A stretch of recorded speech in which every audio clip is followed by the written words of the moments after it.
bado tunaomboleza, wananchi wanaomboleza, lakini ukiangalia kama serikali inaona hakuna kikubwa,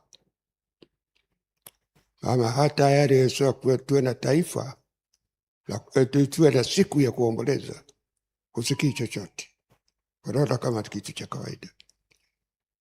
Madhara tuliyopata, majeraha ambayo nchi imepata ni makubwa, na inaonekana ni kama tunakwenda kwa mwendo wa kusema twende hivi, yatasahaulika, tutaendelea kama kawaida. Hapana. Kwa nini nasema hatutapata katiba 2028? Tume ya Chande ilitoa mapendekezo ya mambo ya kufanya, na kuhusu katiba ilisema kwanza tuwe na hatua za mwanzo.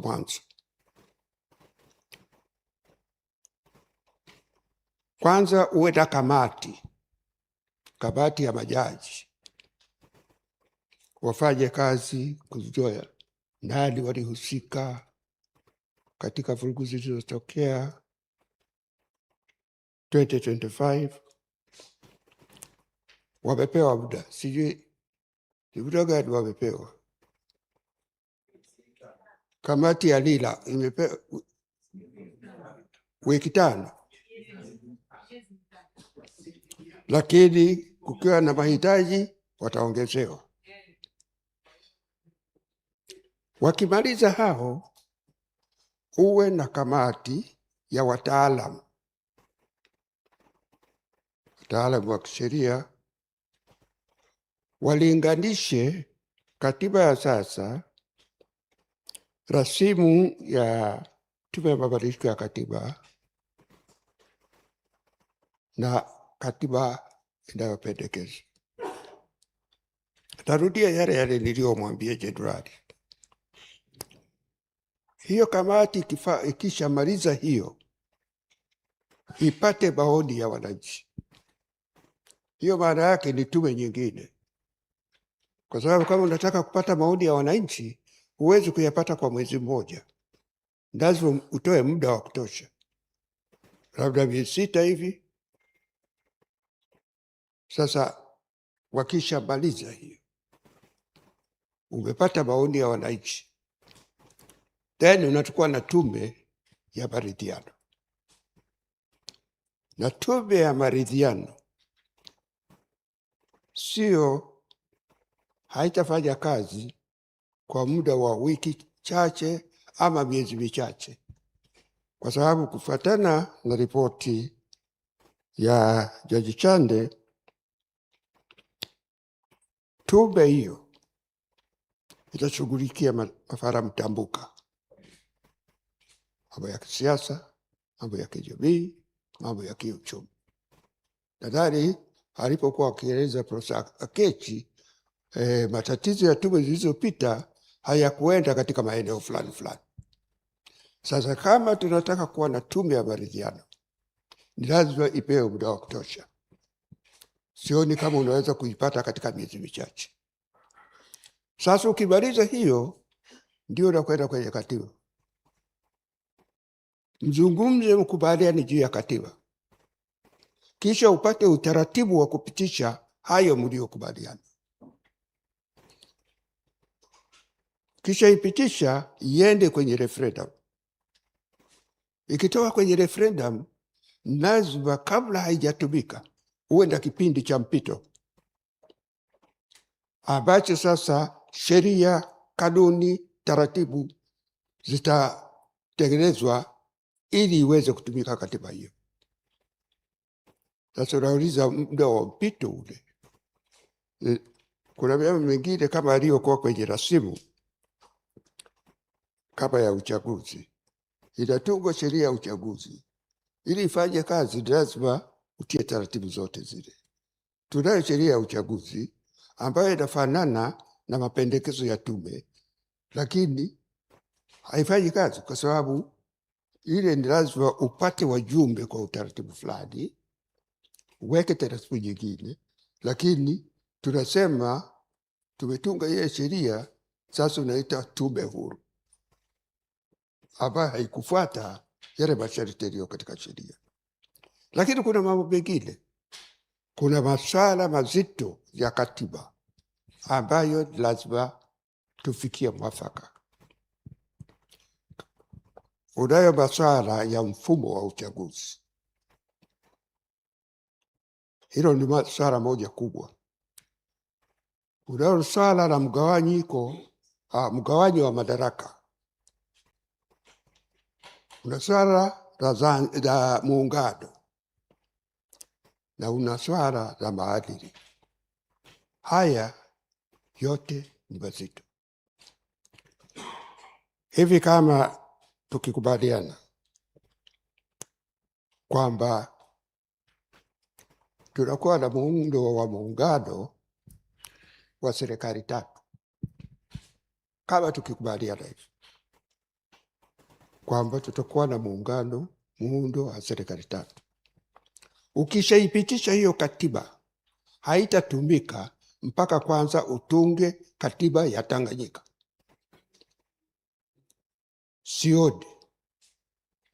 Sioni katika kipindi hiki tunaweza kuwa na katiba ambayo tunaweza kuitumia uchaguzi ujao. Na yaliyotokea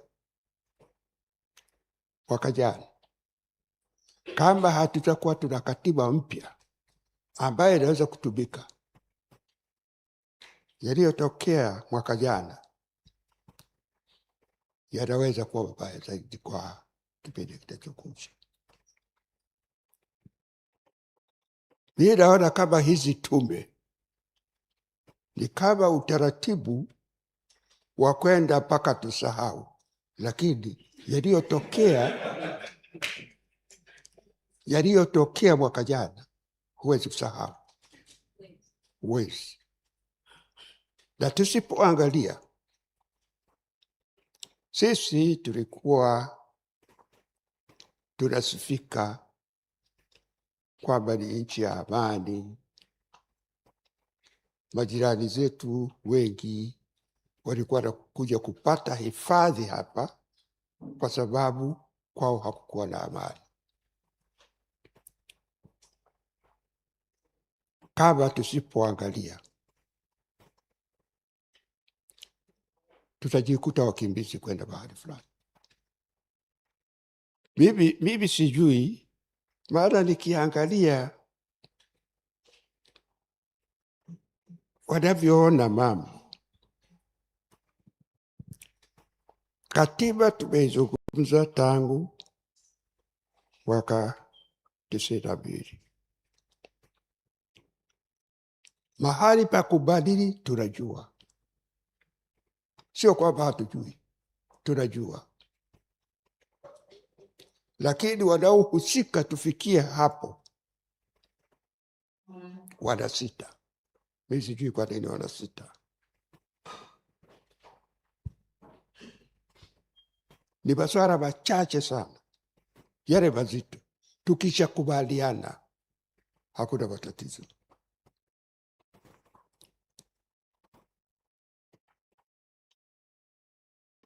Nilipo jenerali aliponiuliza juu ya Nchimbi, wakati ule ilikuwa kwamba yamekuwa mazungumzo kwenye halmashauri kuu, ndio kaniuliza. Nilikuwa nasema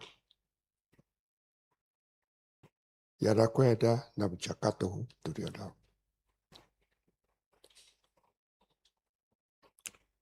Nilisema Nchimbi namfahamu kwa muda mrefu tu. Nilifanya kazi na baba yake kwenye serikali akiwa police officer na kwenye chama kama katibu wa mkoa. John Nchimbi tulifanya naye kazi, tulikuwa karibu. Lakini Emmanuel nimemfahamu kuanzia mwaka 98. Mwaka 98 ndiye alichaguliwa kuwa mwenyekiti wa vijana wa CCM, na kwa nafasi hiyo akaja kwenye halmashauri kuu, ndio nikamfahamu. Alikuja kama kawaida, kulikuwa na kundi la vijana machachari, ilikuwa kawaida ya vijana hivyo wakiingia mle. Nchimbi na timu yake walikuwa wanachangamsha chama, wana mawazo ya vijana, wakati mwingine yalikuwa yanakinzana netu sisi wazee tuliokuwa mle, lakini ilikuwa na kawaida. Nimemfuatia nilipotoka kwenye halmashauri kuu, nilipostaafu, nilipong'atuka mwaka 2002, kaendelea kuwasiliana na Emmanuel, na hasa kwa sababu yeye alisoma na vijana wangu Osibei Primary School, na wakawa wana mawasiliano. Kwa hiyo ukiacha hii, nilikuwa nakutana mara moja na yeye, kila wakati alikuwa anakuja anasema, Emmanuel anakusalimu, na tukafika mahali ananiona kama baba, ni sehemu ya vijana wangu. Ameendelea mwaka nadhani 2003 akawa mkuu wa wilaya ya Bunda. Bunda ndiko ninakotoka, na nilikuwa kwenda nyumbani na kuona hali ya wilaya ikoje. Emmanuel alifanya kazi nzuri Bunda, alikuwa very dynamic, na alipofika wakati wa kutoka Bunda kuonyesha walivyo appreciate kazi yake, waliacha legacy yake, wakajenga shule wakaita Nchimbi. Tuna shule Bunda inaitwa Nchimbi kwa kukumbuka kazi aliyofanya kule. Okay, amekuja ameendelea kwenye serikali, tulikuwa tunakutana, mawazo yake ni clear. Mpaka amekwenda kwenye ubalozi, amerudi, amekuwa katibu mkuu. Alipokuwa katibu mkuu mwaka jana Februari, alitembelea na tukawa na mazungumzo marefu kuhusu chama. Tuliconcentrate kwenye chama tu. Nikamwambia tusipoangalia chama kinakufa, kwa sababu sasa hatufanyi kazi za chama, tunafanya kazi za serikali. Serikali inakuja inatoka, lakini chama kipo. Nikamwambia siku hizi viongozi wa chama hawafanyi kazi ya chama, wanafanya kazi ya serikali. Wakitoka wanafanya kazi ya serikali. Nikamwambia siku hizi hakuna mikutano ya wanachama, ndio ilikuwa inaleta mawazo ya wanachama. Tulikuwa na kalenda, siku hizi hakuna. Nikasema, mimi nikamshauri, kazi yako kubwa kama katibu mkuu ni kufufua chama kufanya kazi. Pili, rushwa imeingia na hasa kwenye chama. Sema mjitahidi kudhibiti rushwa. Haya ndiyo mazungumzo yetu wakati ule. Basi amekwenda amefanya kazi, sijui alifikia wapi kuhusu yale ya chama, lakini amekuja akawa makamu. Amekuwa makamu. Mwezi uliopita alinitembelea, tulikuwa na mazungumzo marefu kuhusu mambo mbalimbali ya kisiasa, ya kijamii, ya kiuchumi, lakini mawili ambayo nilisisitiza kwake, mawili. nilisema nchi imejeruhiwa, nchi iko katika maombolezo, nchi inahitaji kuponywa.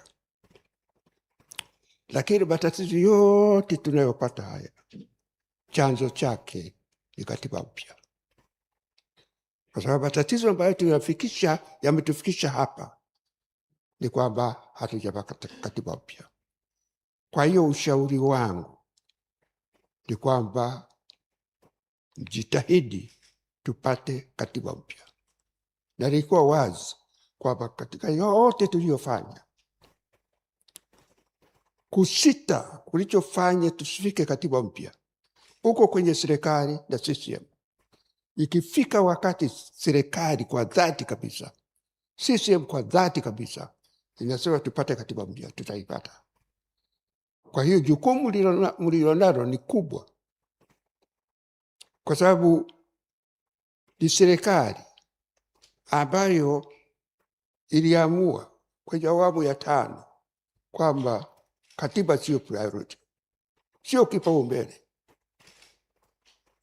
Ikaamua hivi, na tumeendelea, tumeona mpaka mwaka jana CCM ilikuwa kwenye ilani yake hakuna katiba, bado walikuwa naona katiba sio priority. Mwaka jana ndio wakaiweka kwenye ilani, kasema hatutapata katiba katika nchi ambapo kutakuwa na utashi wa kisiasa kwa CCM na serikali. Tuna mengi hayo, lakini nakwambia la pili, yale yaliyorudia chama. La pili, rushwa imefika mahali inamnyang'anya mwananchi haki yake, kwamba kwenye katiba yetu inasema chimbuko la madaraka ni wananchi. Nadhani section ngapi? Section 8. Chimbuko la madaraka ni wananchi, lakini rushwa imewanyang'anya raia haki hiyo.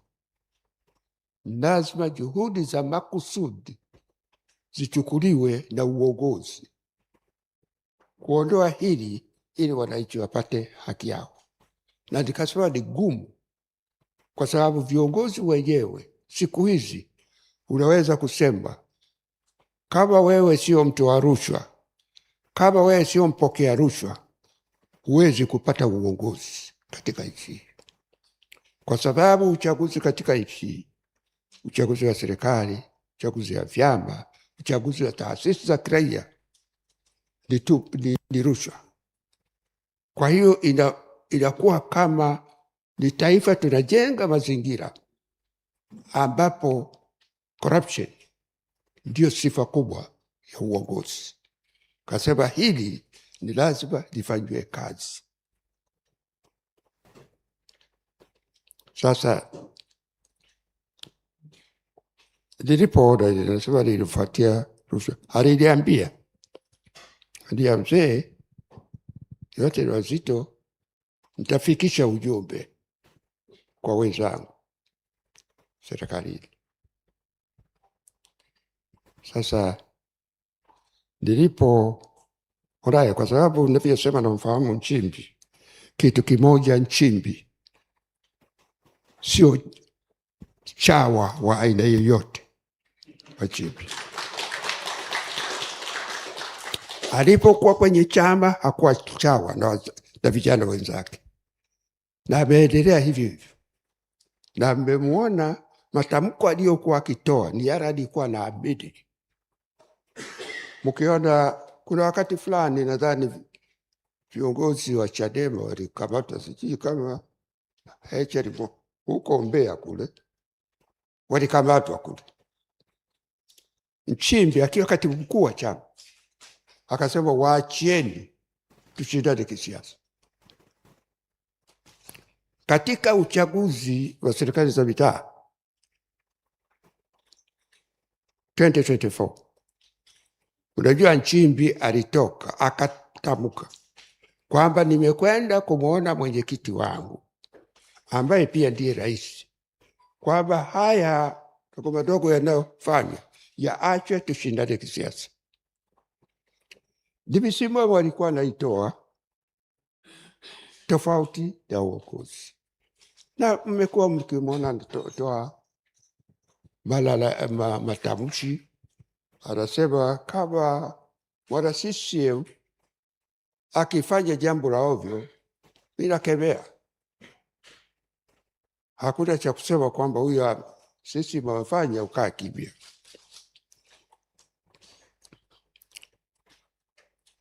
Na nilikuwa na taeleza wenzangu hawa tulipokuwa kwenye ofisi ya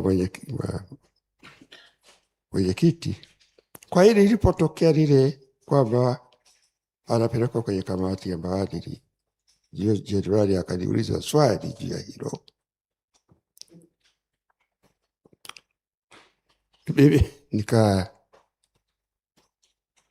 nilisema kwanza utaratibu ule wala mzuri, lakini nikapita hiyo. Sasa nilipoona kwenye mtandao kuna barua ya Nchimbi, alikuwa maana mimi sio mwana mtandao, vijana wangu ndio huwa wananiletea haya. Kwa hiyo binti yangu akaja anasema, mzee, baba, Nchimbi ameandika barua ya kuresign. Akanionyesha kwenye simu yake, nikamwambia hizi ni pranks za watu hawa vijana wanaoandika, sio mimi, sio kweli. Yaani mwingine akaja, mwingine akasema nimecheki huko ni kweli. Basi mimi nikampigia simu Nchimbi, akapokea, akamwambia nimekupigia, kuna barua ina trend kwenye mtandao, mimi kipenda uniambie ni kweli umeandika barua ya kuresign? Akasema ni kweli mzee. Azungumza, akasema rais reaction yake nini? Akasema bado. Akasema basi tutazungumza kwa urefu zaidi jijue kwa nini una resign. Basi siku ya pili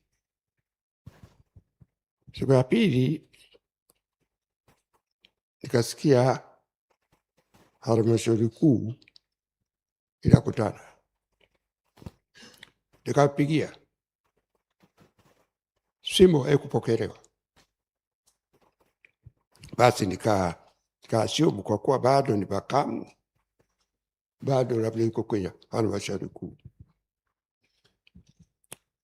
Jioni kapata tangazo kwamba kutakuwa na press conference ya CCM saa 3 usiku.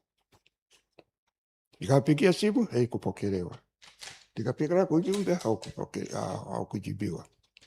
Na kwa kawaida serikali yetu alikuwa na respond mapema tu. Then nikaona yaliyosema kwenye press conference. Nikasema, kajaribu tena kupiga simu, haipokelewi.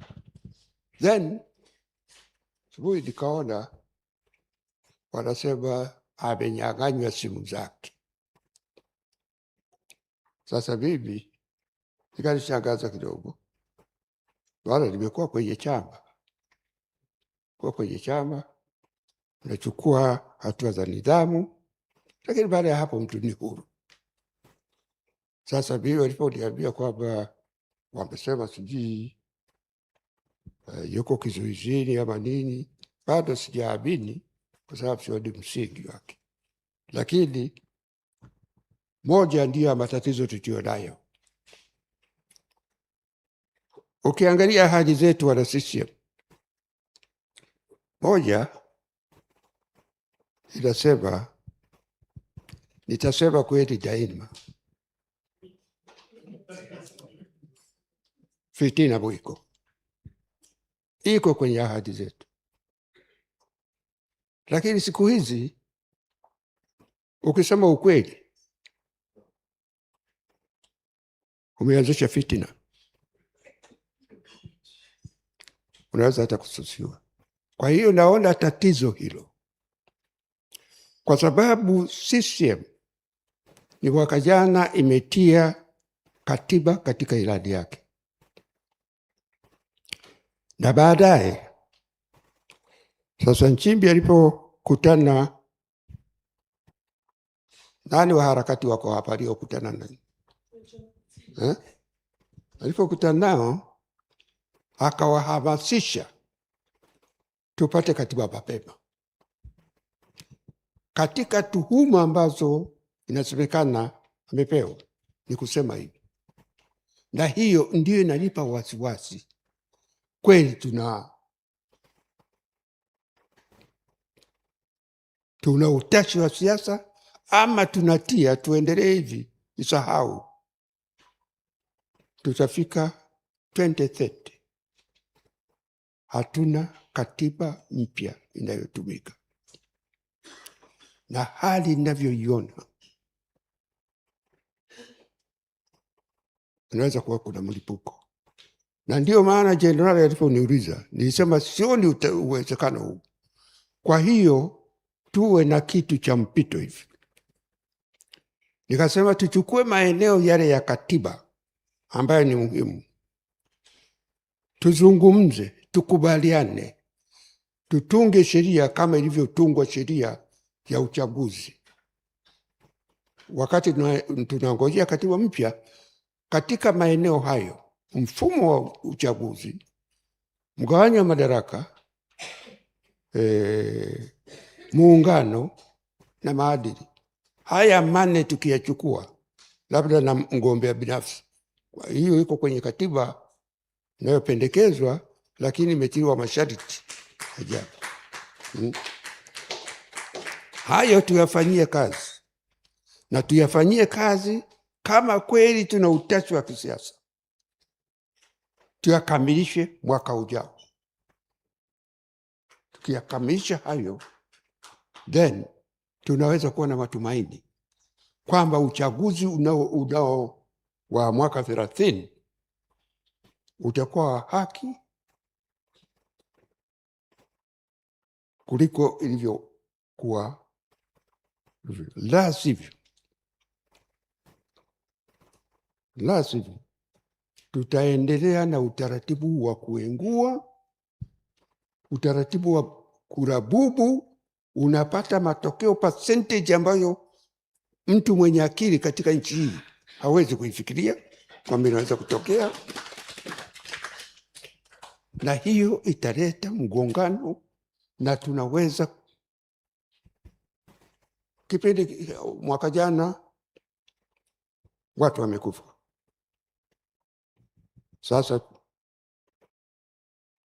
nasema 508. Mimi naamini watawala wanajua watu waliokufa ni zaidi ya hiyo, wananchi wanajua walikuwa zaidi ya hiyo. Sasa tukienda hivi, tukifika kule na inaonekana maandalizi ya uchaguzi tunayofanya, tunasema vyombo vya ulinzi na usalama vijiandae, tuwe na uchaguzi bora.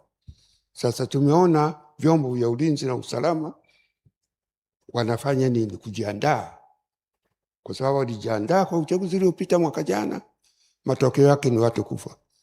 Tena hata hii 118, yani ukisikia hata viongozi wanaona kama ni idadi ndogo, kwamba watu 518 ni idadi ya watu ndogo. Na kama tunakwenda hivi, na ndio tunaona hata kuomboleza kitaifa ni kama haipewi umuhimu, wanaona kama sio hasara kubwa. Sasa ninachosema, tuone kama tunaweza kuwa na utaratibu ambao utatuwezesha kupata katiba kabla ya mwaka 30. Tusingoje kamati, tusingoje tume ya maridhiano. Ni lazima tuchukue hatua kwa sasa, ili kufika mwisho wa mwaka kesho tuwe na katiba. Na hiyo inataka utashi wa kisiasa. Utashi wa kisiasa ya viongozi wote wa kisiasa. Muje na utashi wa kisiasa, tupate katiba, tujiandae kwa mwaka 30. Sina zaidi ya hapo, na washukuru.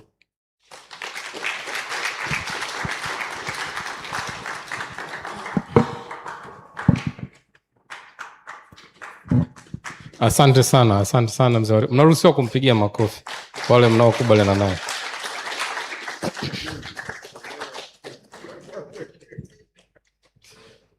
Na nimpongeze mzee wetu kwa kung'ang'ana na hoja yake ya katiba. Kwa kweli sijawahi kuona mtu consistent na hoja hii kama yeye.